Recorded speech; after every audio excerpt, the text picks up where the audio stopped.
In this video, I'm going to go through the steps of buying your home from pre-approval all the way through to the closing table so that you can feel confident and secure in the home buying process and understand what it takes.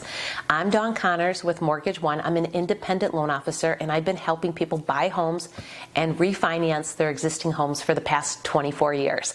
All right, let's get started. Step one is to find your real estate professional, someone who is in the local marketplace who you really yin and yang with, because you're going to be seeing a lot of homes with them. And so this should be a professional who is in the business full time, no part-time agents. They should also be an excellent negotiator and be able to answer all of your questions and be willing to. They should also be an excellent connector, because like a wheel and spokes, they are your communication between each vendor and you. So that would be an appraiser, a home inspector, a lender, title company. There's so many different parts of the process that a great real estate agent will keep you moving forward and secure and happy in the process.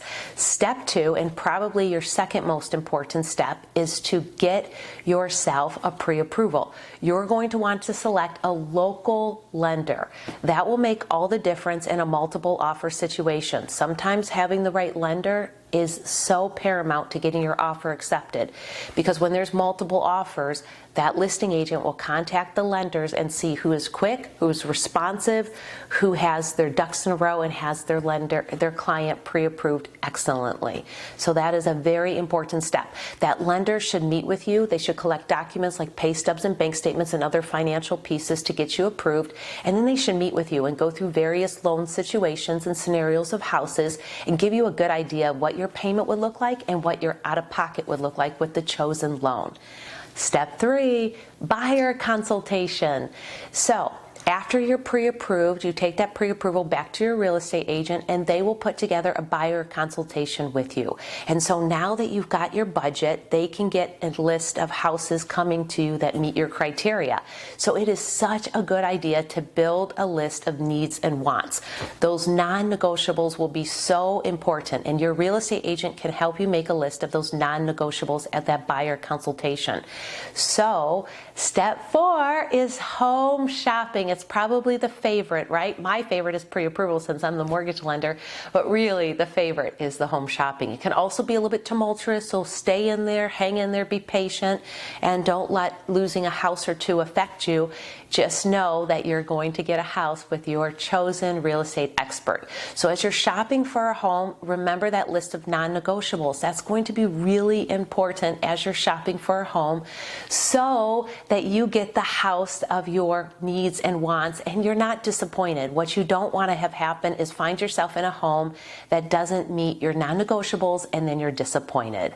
Step five is putting in an offer and getting your offer accepted. In a multiple offer situation, you're going to want to think, what's the highest amount of money I'm willing to pay for this house, so that if someone buys the home for $1,000 more, I won't be disappointed. I'll know that I gave my best. In a single offer where there's not multiple offers, you're really going to want to rely on your real estate agent to give you direction and support on what that offer should be.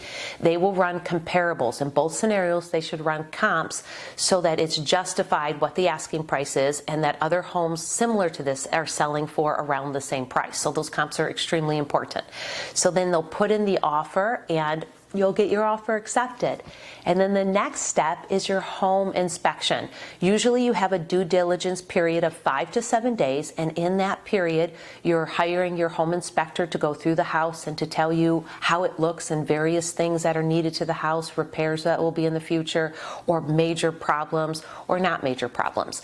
Also, it's a good time to get your payment and out-of-pocket amount from your lender, and also verify things like what will future taxes be, whatever items you want to do for your due diligence period, so that you feel comfortable within that 5 to 7 day period of proceeding or not proceeding with this home purchase. If you don't proceed, you'll get your earnest money deposit back if you've given that, and you'll proceed to look for another home. If you proceed forward, the next step is to make application and to have your appraisal completed.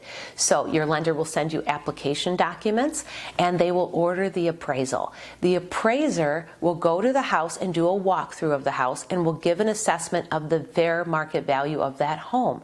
That is really important for the lender, because they will lend you money based on that appraised value. And so if the appraisal is short, then your agent will need to renegotiate with the listing agent for a lower price, or you agree to pay the difference up front out of pocket. If your appraisal is higher than the purchase price, congratulations, you just got yourself a deal and have some immediate equity in the home. That's pretty cool. Step 8 is financing and getting your clear to close. You'll get any remaining documents to your lender so that they can submit them to the underwriter and get an official clear to close. That is music to your ears. Once you have that, your lender can give you an exact out-of-pocket that you'll need to the closing to send to the title company, and you'll want to follow their steps for how they want to receive those funds. And then also what your final payment will be, your principal and interest, and then your amount with taxes and insurance, so that you have all the things that you need for that closing day. And now you're ready for the final stage in your home buying process, the closing. In this stage, you will sign your final closing papers in front of a notary, or in some states in front of an attorney.